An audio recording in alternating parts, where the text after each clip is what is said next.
Yeah, somebody explain to me that logic. I understand about keeping your mind on your money, but this little brother then took it too far, in the name of hip hop. A diamond right smack in the middle of your head. They say it costs what, Here, 40 mil? 25, he says, because it's a natural pink diamond. Now, Uncut. right. Now, here's the thing. He's not the first one. The first one was this cat out of Houston named Sauce Walker. Matter of fact, they supposed to be going back and forth over fucking. I heard about who's got the best drip, and I'm about tired of hearing that as well, man. Right, the drip god, as he says. Yeah. That part. But he has a $500,000 diamond embedded right the fuck here, and I'm like, you niggas can't get any more embarrassing. Hey man, we from the era where motherfuckers will fuck you up over an 8-ball jacket. Nigga, they will take your head behind a goddamn $24 million diamond. There are motherfuckers, there's motherfuckers from our era that's still in jail right now over 8-ball jacket. And you walking around with a fucking not just diamond 8-ball jackets, but a bunch of Jordans that didn't even fit. Cats was getting killed over J's when they first hit. When they was like, dude, you got how much money on your feet?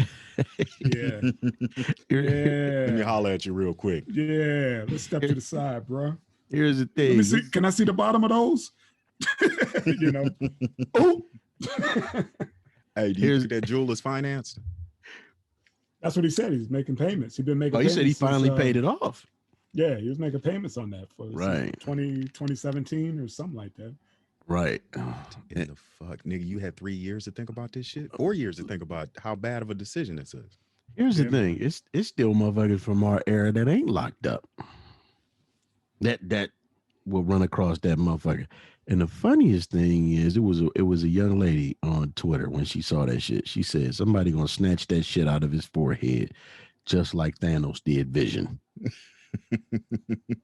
Now, mind you, he only 5'6", 5'7". Yeah, I just hope he invested in security too, because now he need a detail. Everywhere he go. Right. He go to his linen closet. He better have somebody on his shoulder.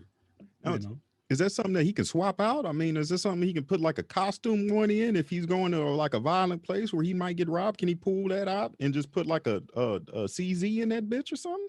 I don't think how is that mounted?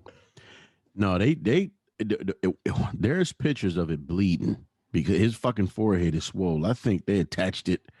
As stupid as this shit. They might have went to his cranium, man. That's what I was about to say. I think straight to the cranium. Right. He got bedazzled. Yeah. Right. Pretty much. Deep. You ever see the guys, man, who have the metal spikes in their head? Yeah. There's a way that they do that, man, and it takes a little bit of fucking drilling. And they put something down in there to where you can screw this shit in. But you don't have, like, there's nothing. I think they mounted that shit in that dumbass's cranium. That's insane. That's insane. It's this era, where guys, hook up with a chick or whatever, and he end up putting on her pants after it's over and they fit. It's that era, man. Like, are these yours or mine? It doesn't matter. Mm-hmm. It doesn't. We shop at the same store. It doesn't matter. Why you looking at me like that? You got on my shirt. You sleeping in my shirt? Like, that don't mean that didn't mean you could put on the pants, Holmes. I just don't get him. I just hope everybody in his camp is straight. When you're doing stuff like that, everybody around you, your whole circle better be straight, because they're looking at you. Literally, they're looking right at you. All eyes are gonna be on you, son. You better make sure ain't one grumbling motherfucking stomach around you. Real. Indeed. Because I mean, it ain't nobody got to break in nothing but your forehead. Yeah, man, that brings out the wolves, man. Right. You better have Floyd Mayweather security team with you, and I doubt you got Floyd Mayweather money. I don't think so, man. You doing stuff like that? Even Floyd wouldn't do nothing like that. You buy some Bugattis or something, but he won't, do nothing like that to his damn forehead. I mean, it just doesn't make sense. It's like, I heard a dude. But are you rolling in the cash, like that? Are you rolling that tough? Right. I never heard of it. But you know what? As a security motherfucker, no, he's pretty fucking popular, believe it or not. But okay, But this is my thing. As personal security, I wouldn't work for that motherfucker because he's inviting it. You know what I'm saying? It's one thing to need security because you're a diplomat. You somebody like Floyd Mayweather where you got a lot of money. But when you just got all of this shit, and Floyd do it too, but when you got a $25 million diamond in your head during the pandemic, it's fucking purge time. And that security guard gonna earn that money. Yeah, man, take that motherfucker out your head, man. Come on, blood. I thought they were playing, you know, and I started seeing more and more. I was like, oh shit, this is real. I was like, dude, why do you have to be in the lane of hip hop? You know, do anything else. You know what I mean? It's already on a decline. Just right. Damn, you know. Yeah. You setting yourself up for a smash and grab. Right. Just crush that motherfucker shit and take what you want. Right. And you know what? And there's barely any music. I remember, man, when we was coming up, man, it was something coming out. You couldn't buy all the fucking tapes for those who didn't sometimes know tapes. You couldn't get the tape because it was sold out. Right. You know I mean? Or it was just so much other fucking music there to choose from. Now it's nothing. I didn't see any new music coming out. And the shit that these guys do, they put such a blight. There's a blight that they put on the fucking art to where people just, they used to say shit about when we was listening to it and we can explain it away. You can't explain none of this shit away. It's not necessarily even explain it away. When was the last time anybody said, yo, did y'all hear what he just said? Rewind that. Right. Nobody said that in the last 10, 15 years. Like, right. Dude, did you hear that verse? Rewind that. I gotta memorize that shit for when I get to the club or whatever. Right. None of that shit. Everybody's mumbling. Right. Everybody's saying shit. Or they just yeah. What the fuck? Nothing. It all sounds the same, no matter where they're from. It doesn't. There's no diversity. There's no creativity. Where's this era's like Tribe? Right. Where's this era? They lie. Well, I can't even say Wu-Tang because Wu-Tang Kids is killing it now. The next generation or whatever. So we got another version of the Wu that's coming out, that's out or whatever. But yeah, man, there's no diversity. Where's this generation's NWA? Nothing. Right. Nothing. Hey man, are they doing the right thing though? I mean, because realistically, everything you know and love these days is brought to you by artificial intelligence. So if they're riding an algorithm trying to make their shit sound like everybody else's shit so they blow the fuck up, I mean, is that smart business or is that, what is that? I guess, but it's a trade-off. It's kind of like selling your soul. You know what I mean? You want to go platinum, but your music will never be timeless. You know what I mean? Right. You can't put on these guys' stuff or whatever and expect them to be legendary status like, an Outcast or something like that, the Goody Mob. Right. Somebody who was saying something and the beats were slapping. You know what I mean? Right.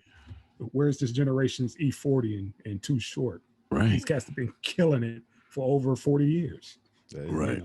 They'd do a song with them, but yeah, who can you name now that's going to be around or relevant in the next 10? I'm not even going deep. I'm going 10. Right. Because there's a lot of motherfuckers still around. I didn't think it was going to be around. Yeah, Snoop come on, man. Snoop and Martha Stewart are best friends. Right. Come on, man. Strange. And he could still kill you with a hot one anytime he feel like it. You know what I'm saying? Don't sleep. Snoop still got them bars, man. He will get on somebody's track and annihilate them, just like 40 and Too Short. They will hop on these young cats' track, and everybody in the comments will be like, "Damn, they just burned them." Let me tell you something. I already knew that Snoop was on that shit, but when I heard that motherfucker on the Lyricist Lounge, and it wasn't none of that, it's opposite, and he was just fucking flowing, killing it. Yeah, I said, "Oh my god." You didn't know a gangster rapper could MC. Man, come on, man. I didn't know it, man. It's a skill set that's slowly but surely going away. But then when you listen to him talk, man, he said that's what he grew up on. He said it was that them East Coast cats like Kane and KRS-One. Yeah. All those cats he said he followed. And he was like, and think about it, man. He came up under one of the dopest MCs of all time, the DLC. Yeah. Oh man. You see what I'm saying? He said he would write all his lyrics in the DLC and look at them and be like, yeah, that's dope. That shit sucked.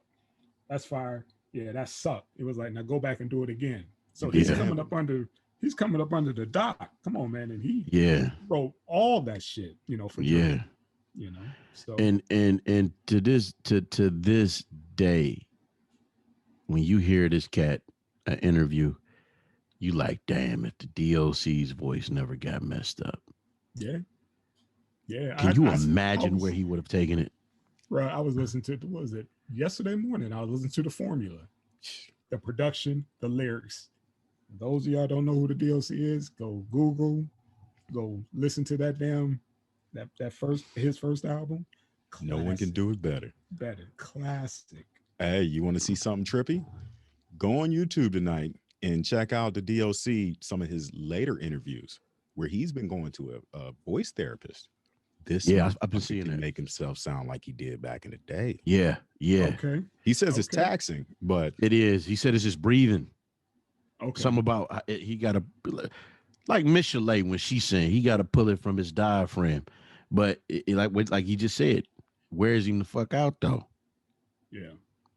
I can only imagine, but also, he got a lot of wear and tear on that body. DLC been known for tossing that bottle back, and then getting into, altercations. But, who knows, what was that all about? But that's also taxing on your voice. Shit, you know what it's all about, man. Can you imagine being the dopest motherfucker on the planet and nobody can hear what you say anymore?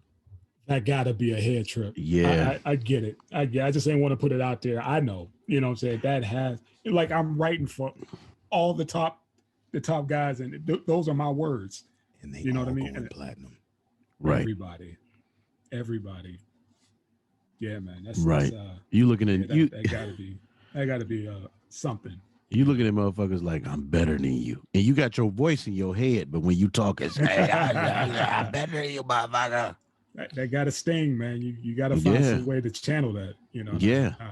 I hope my man, get back focused, and even if that is his path, just keep lacing them.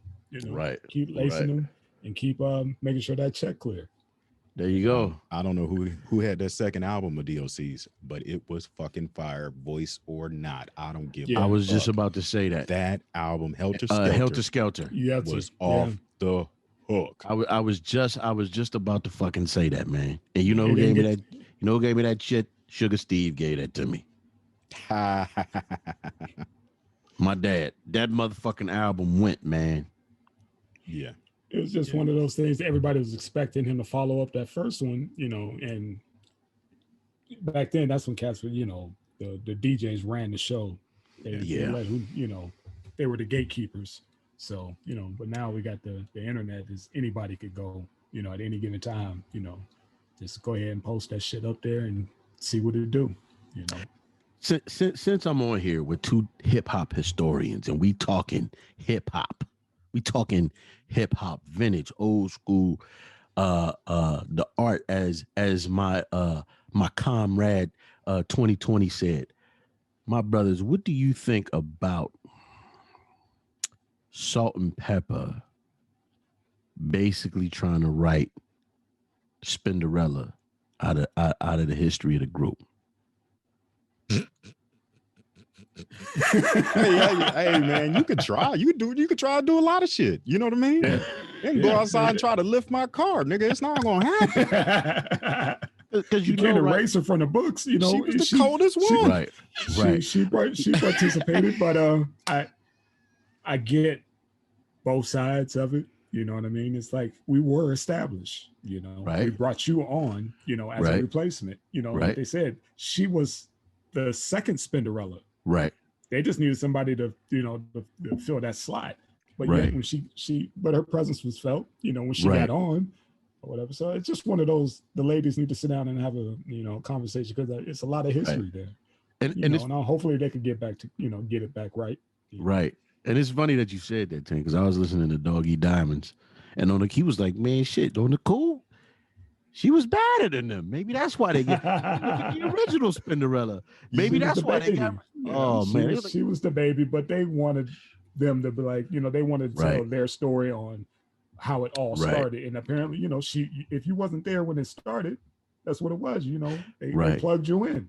So I get that side of it, but it's a lot other stuff that we don't know that happened. Monies and royalties and all that kind of stuff. I think is more her issue or whatever. Not necessarily just the story. It's a lot of, because this ain't the first time they didn't have a scuffle. As far as trying to get back right. So, gosh, she was fine. Spinnerella so fine. Man, she still looked good. I remember when they came to Youngstown, man, on that tour. The Fat Boys, all of them came downtown to what's the name of that damn club? The Star Palace, downtown Youngstown, man. Wow. Yeah, it was a show, man. It was a show. And look, you was there. She still looked good for her age. Hell, the original Spin looked good for her age.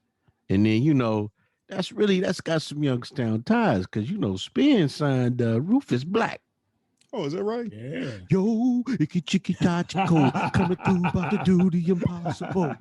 Hey, every time I write a rhyme, it's tight. People say BLAQ, you out the sight. Yo. Yeah, man. That she signed him. He did a video a couple years back. Matter of fact, I think it was I Love the Yo. It was a remix back in the remix he did in 2014, 2017. And he had a cell phone and she was on there talking, man. It was pretty dope. He flipped that I love the dough more than you know. Don't know. But it was I love the yo. It was pretty nice, man. He did a lot of background work over the last couple years. Yes, he did, man. Yes, he did. That's where the cash is, out of the limelight, right? Hey, man, look, I tell you like this, man. Yeah, man. Yeah, Dick Gregory sat with Paul Mooney. And Dick said, man, I wish I had a deal what you did. The money ain't in performing, man. It's in the writing. And Paul just laughed. Yeah, Paul just laughed because